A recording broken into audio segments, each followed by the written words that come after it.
Hello दोस्तों, मेरा नाम है उत्कर्ष पांडे और इजी स्टडी के ग्लोबल अफेयर्स की सीरीज़ में आपका स्वागत है। तो आज का जो हमारा लेक्चर है वो हमारे पड़ोसी मुल्क श्रीलंका से है कि Sri Lanka declares food emergency. Sri Lanka का खजाना खाली हो चुका है।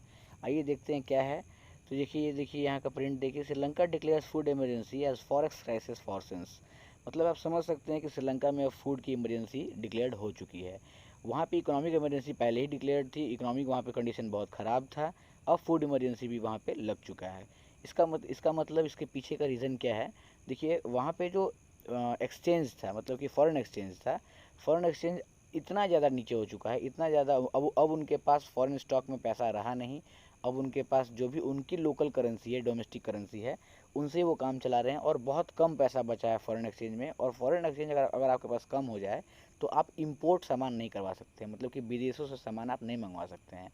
और जितने भी फूड के एसेंशियल फूड के जो भी आइटम्स थे वो श्रीलंका बाहर से मंगवाया करता था। बढ़िया से आप समझिए, एसेंशियल जो फूड के आइटम्स थे वो श्रीलंका लगभग बाहर से मंगवाया करता था। शुगर हो गया, चीनी हो गया, या फिर चावल हो गया, दाल हो गया, बहुत कुछ, विनेगर वगैरह, बहुत आगे आपको मालूम पड़ेगा, आगे बताऊंगा मैं।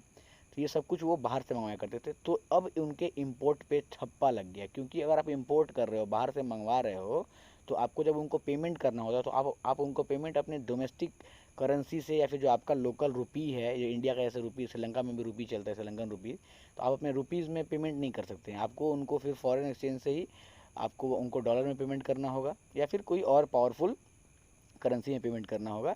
लेकिन मतलब कि आपकी लोकल जो डोमेस्टिक करेंसी है उसको एक्सेप्टेंस नहीं मिलता है वहाँ। तो आप समझ पा रहे हैं क्या बोलना चाह रहा है कि अब फॉरेन एक्सचेंज में जो स्टॉक है, पैसा है, मतलब वो वाला जब कम हो चुका है उनके पास, तो अब वो बाहर से फूड, इमरजेंसी फूड या एसेंशियल फूड्स नीड अपना पूरा नहीं कर पा रहे हैं, और फूड की भी अब धीरे धीरे वहाँ पे किल्लत हो रही है।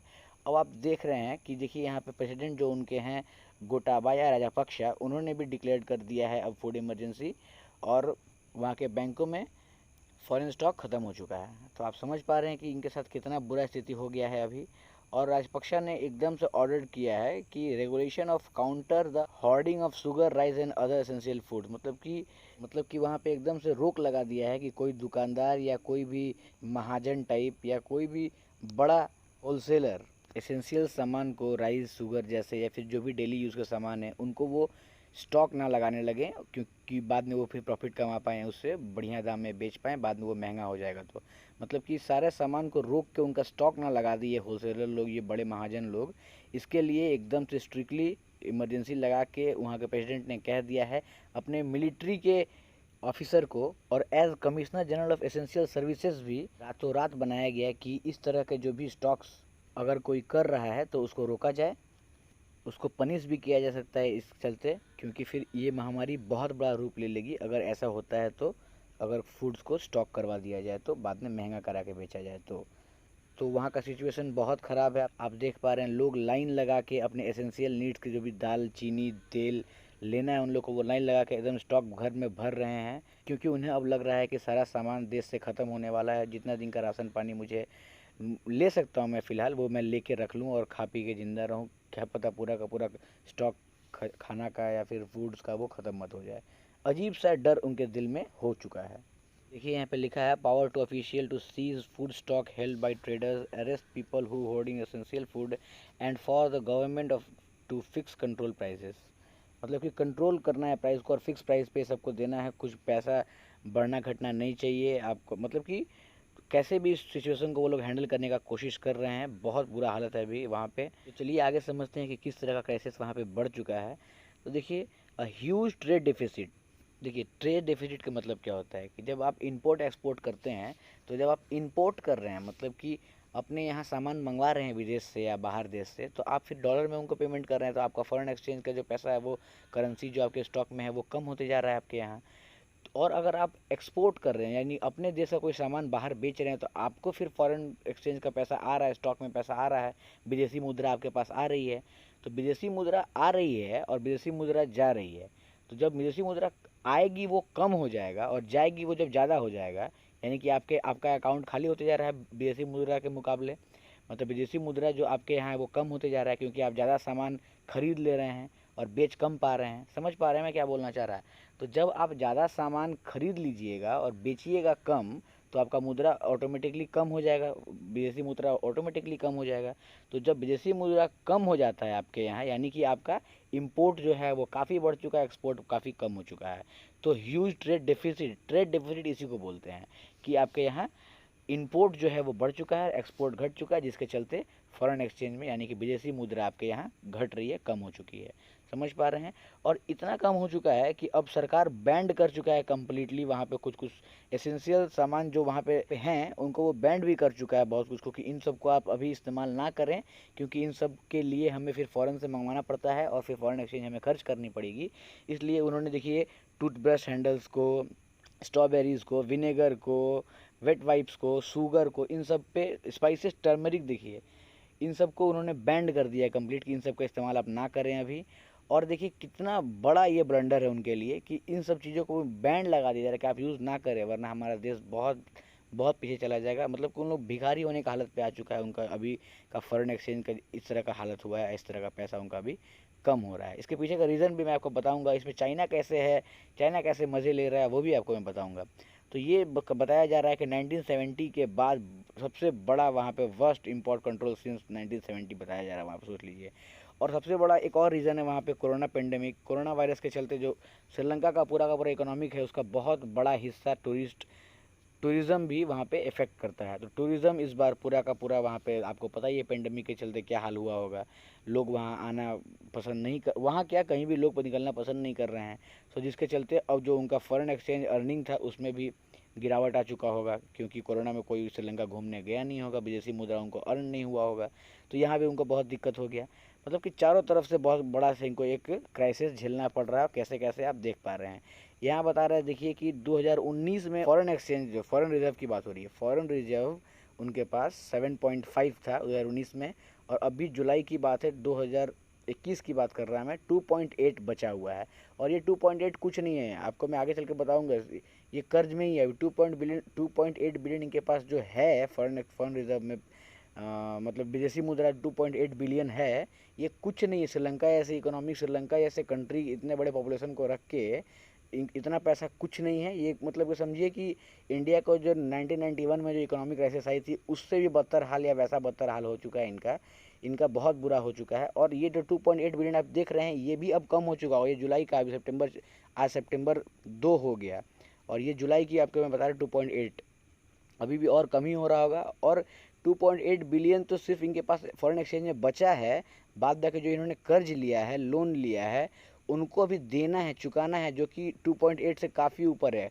5 बिलियन तो लगभग चाइना को चुकाना है अभी श्रीलंका, इतना डेप्थ में है कि, और इंडिया को, और डोमेस्टिक जो अपने लोकल में वो जो कर्ज उठाया वो अलग, बहुत बुरी तरह फंस चुका है। इनके पास जितना पैसा है उससे अधिक ये कर्ज में है, ये मैं आपको समझाना चाह रहा, और बहुत बुरा हालत हो चुका है। इनका जो खुद का वहाँ का रुपी है, मतलब श्रीलंकन रुपी, वो 20% उसका वैल्यू गिर चुका है। वैल्यू कैसे गिरता है पैसे का, ये आप समझ, ये तो इकोनॉमिकली टर्म्स है, मैं आपको अभी इकोनॉमिक सेक्शन में आपको बताऊंगा।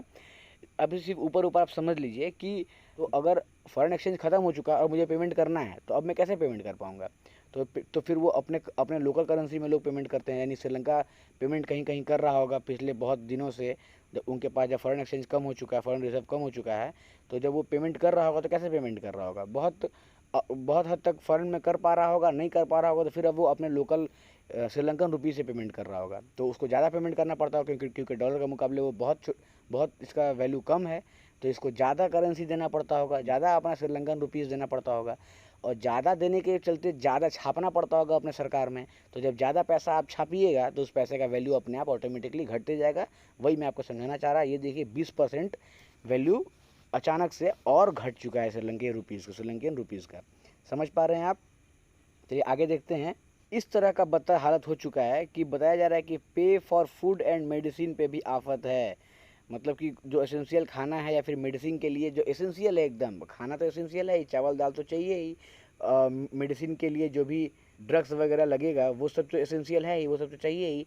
इन सब चीज़ों को भी जो ये फ़ॉरेन से मंगवाते हैं, जो इंपोर्ट करते हैं, इन सब चीज़ों को भी पेमेंट ये नहीं कर पा रहे हैं। इस तरह का हालत हो चुका है श्रीलंका में फ़िलहाल।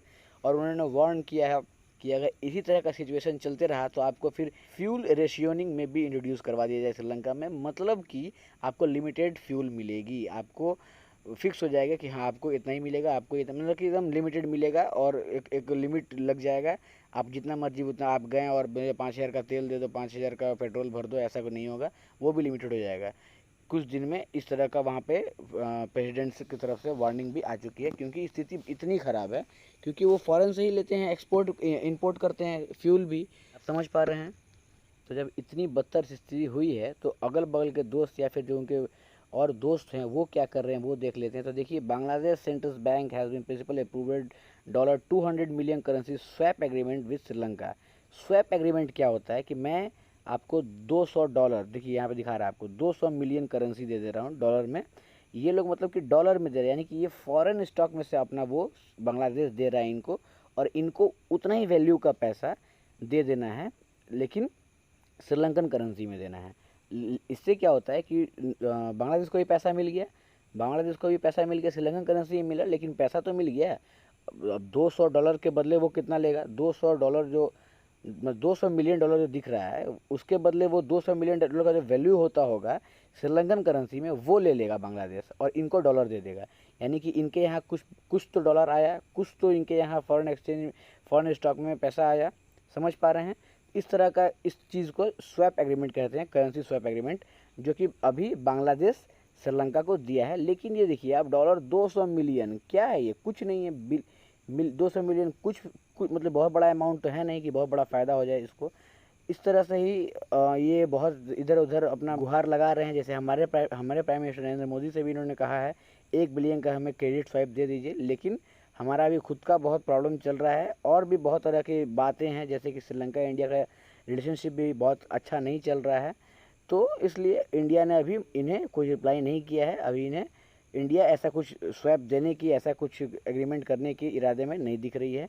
तो इनका स्थिति यहाँ भी ख़राब है, मतलब कि ओवरऑल श्रीलंका का बहुत ज़्यादा अभी स्थिति ख़राब है। अब देखिए चाइना इस श्रीलंका को बहुत पहले से ही बहुत सारा डेट, बहुत सारा कर्ज दे चुका है जानबूझ के, और फिर से 1.5 बिलियन स्वैप फैसिलिटी भी दे रहा है। देखिए 1.5 बिलियन का स्वैप फैसिलिटी चाइना दे रहा है। और चाइना पे आप अगर देख रहे हैं यहाँ पे, देखिए Sri Lanka owns China up to 5 billion, मतलब कि 5 बिलियन कर्जा तो श्रीलंका पे पहले से है। 5 बिलियन, सोचिए 2.8 बिलियन उसके पास अभी है बस पैसा। उसके पास, श्रीलंका के पास अभी मात्र 2.8 बिलियन ही फॉरेन एक्सचेंज में पैसा है, और यहाँ पे 5 बिलियन तो इसी का चाइना ही पा रहा है इससे। तो सोचिए क्या स्थिति होने वाला है श्रीलंका का, किस तरह से श्रीलंका को चाइना फंसा रहा है। और फिर से इसको 1.5 बिलियन, 1.5 बिलियन इसको दे दिया कि लीजिए आप हमको, आप कर्जा फिर ले लीजिए हमसे। एकदम कर्जा बांटता है, मतलब कि क्या तेजा 9 है श्रीलंका, चाइना, समझ पा रहे हैं आप। पहले से ही 5 बिलियन इस पर कर्जा चढ़ाया हुआ है, फिर से दे देता है। ऐसे ही कर करके ये कर्जा बांटता है और फिर वहाँ का कोई जगह को ऑक्यूपाइड करता है और उस एरिया को कब्जा कर लेता है। ये इंडिया के लिए बहुत टेंस की बात है, क्योंकि चाइना एकदम से श्रीलंका में जब बैठ जाएगा तो इंडिया के लिए सिक्योरिटी रीजन्स के चलते ये प्रॉब्लम होगी। तो आप ओवरऑल समझ पा रहे हैं कि श्रीलंका का हालत क्या हो चुका है। बहुत बुरी स्थिति है अभी श्रीलंका में। वहाँ फूड क्राइसिस हो चुकी है, इकोनॉमिक कंडीशन तो ख़राब थी ही, अब वहाँ पे खाने के भी वांदे हो रहे हैं, और चाइना बहुत मज़े से इस चीज़ का फ़ायदा उठाएगा। तो चलिए, आशा करते हैं कि आप सबको समझ में आया होगा। इसी के साथ आपके लिए आज का सवाल है, what is the name of Sri Lanka's capital. चलिए, तो आप अपना जवाब अपने कमेंट बॉक्स में ड्रॉप कीजिए, और फिर से मिलते हैं। तब तक के लिए जय हिंद, जय भारत।